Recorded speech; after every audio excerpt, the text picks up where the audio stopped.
আমি ছোটবেলায় Warren Buffett একটা কোট পড়ছিলাম, মানে ওয়ারেন বাফেটের কাছে যদি 100 টাকা থাকতো সে 50 টাকা করতো, বিজনেস ইনভেস্ট করতো বা খরচ করতো, বাকি 50 টাকা সে রেখে দিত ব্যাকআপ মানি হিসেবে। প্রত্যেক মাসে 500 টাকা করে হইলো ক্যাশ করতাম ছোটবেলা থেকে, 500 400 200 প্রত্যেক মাসে। তো দেখা যায় 2-3 বছরে 18-20 হাজার টাকা আমার ক্যাশ হয়ে গেছে। যখন টাকা জমাইতাম তখন বলতো যে শখের জিনিস কিনো, যেটা মন চায় ওটা খাও, এই বয়সে টাকা জমানোর দরকার নাই, অনেক সময় আছে টাকা জমানোর জন্য। এইটা আমার আম্মু বলতো, আব্বু বলতো, তারপরে আমার এলাকার যারা ঘনিষ্ঠ বড় ভাই আছে এরা বলতো সব। তখন আমার বয়স ছিল 15-16। আমার জমানো টাকা দিয়ে ফ্লেক্সি লোডে ব্যবসা শুরু করলাম। আপনার 18-20 হাজার টাকা পুরোটাই আপনার ইনভেস্ট করতে হয়েছে। যখন আপনার মাসে 10-12-13-14 হাজার টাকা কামাইলাম, তখন মনে হইলো যে না, আমার আরো কিছু ভালো কিছু করতে হইব। তখন আমি টার্গেট নিলাম যে না, আমার মাসে অ্যাটলিস্ট 30-40 হাজার টাকা কামাইতে হইব। আমার কাছে 60-70 হাজার টাকা ক্যাশ হয়েছিল তখন। তা আমি ভাবতেছিলাম যে রিস্ক কম, টাকাটা যেন মাইরো না যায়, এই 60-70 হাজার টাকা কি ব্যবসা করা যায়। তখনই আমি দেখলাম যে অনেকজন আপনার পানি ব্যবসা করতেছে। তখন ভাবলাম যেহেতু আমি ফ্লেক্সি করছি, জবও করতাম নবপুরে, আমার ভালো একটা ফেস ভ্যালু, অনেকে আমাকে চেনে। আমি যদি কাউকে বলি যে ভাই আমার থেকে পানি নেন, ভালো পানি,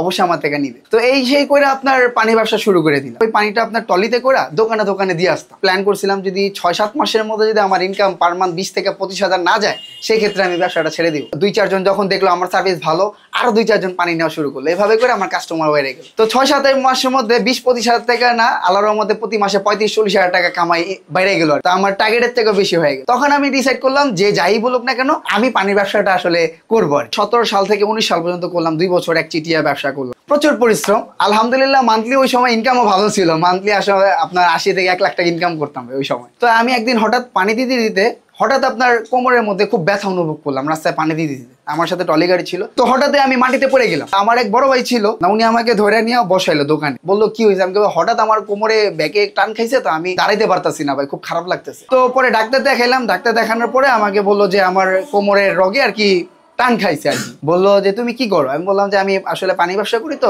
পানি সাপ্লাই করি। তো তখন পরে বললো যে তুমি আর এখন আপাতত পানি সাপ্লাই করতে পারবে না, তোমার যদি অবস্থার উন্নতি না হয় সেক্ষেত্রে তুমি আর এই কাজ করবে না। তখন তো আমি একেবারে ভেঙে পড়ছিলাম যে আমার এত সুন্দর একটা ব্যবসা, পার মান্থ আল্লাহর রহমতে 80 থেকে 1 লাখ টাকা ইনকাম করতেছি, এই ব্যবসাটা এখন কি করবো। তখন ভাবলাম যে ভারী কাজ ছাড়া হালকা কাজ, ঠিক আছে, কি করা যায়। তো তখন আবার আমি থাই স্যুপ রান্না করতে পারি। আমি ভাবলাম যে থাই স্যুপটা করা যায়, সেল করা যায় মার্কেটে, এবার রাস্তায় একটা দোকান দিয়ে। এই শুরু করে আপনার থাই স্যুপের ব্যবসা। তা আমি আপনার বাড়ি টাড়ি কিছু কিনা আপনার 30-40 হাজার টাকা ইনভেস্ট করে এই থাই স্যুপের ব্যবসাটা আর কি দিয়ে দিলাম। ব্যবসা দেওয়ার পরে আপনার ওরকম চলতো না প্রথম অবস্থায়, তবে বিশ্বাস ছিল যে লাইগা থাকি। কারণ আমি হইতেছে যে স্টুয়ার্ট রবার্ট ব্রুস নামে একজন ছিল, একটা রাজা স্কটল্যান্ডের।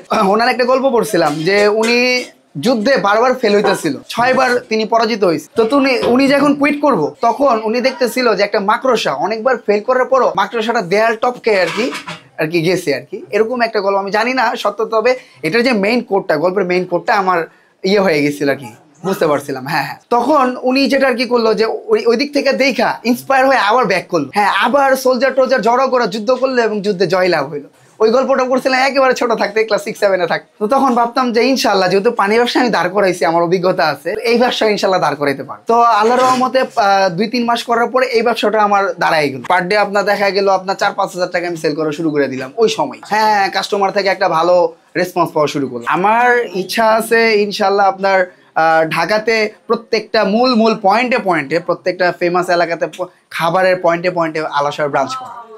আমাদের প্ল্যান আছে, যেহেতু আমরা খুব অল্প প্রাইসে হচ্ছে মালটা দিতেছি, আমাদের এখন খুবই অল্প প্রফিট হয়। আমরা প্ল্যান করছি যদি আমাদের খুব সমস্যা প্রয়োজনে মাশরুম চায়না থেকে ইম্পোর্ট করে নিয়ে আসবো, কাস্টমারদের যেন সবসময় আমি কমে দিতে পারি।